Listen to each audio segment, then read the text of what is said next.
सन्माननीय राजसाहेबांनी काही दिवसांपूर्वीच मनसेच्या मेळाव्यात सांगितलं होतं की महाराष्ट्रामध्ये खात्रीलायकरित्या 96 लाख खोटे मतदार विविध मतदार याद्यांमध्ये गेल्या काही दिवसांपासून आम्ही दाखवतोय.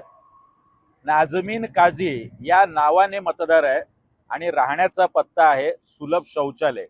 हा प्रकार जुईनगर येथे घडलेला आहे.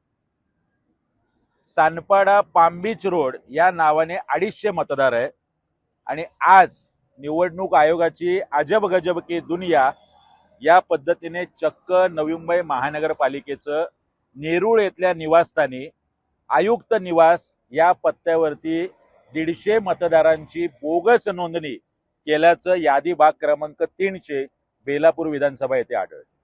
काय निवडणूक आयोगाचे अधिकारी हे डोक्यावर पडलेले आहेत.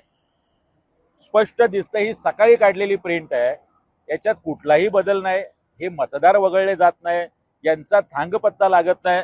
घर क्रमांक 0, घर क्रमांक 0. आता आम्ही 2 नावं अशी शोधलेली आहेत.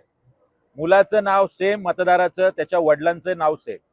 किशोर सुतार, किशोर सुतार. हा गोंधळ कोणी केलेला आहे? लोकप्रतिनिधींच्या दबावाखाली येऊन आणि जसं आमदारच स्वतः सांगतात बंदा मात्रे, पैसे घेऊन निवडणूक अधिकाऱ्यांनी ही नोंदणी केलेली आहे का याची तपासणी निवडणूक आयोगाकडून झाली पाहिजे.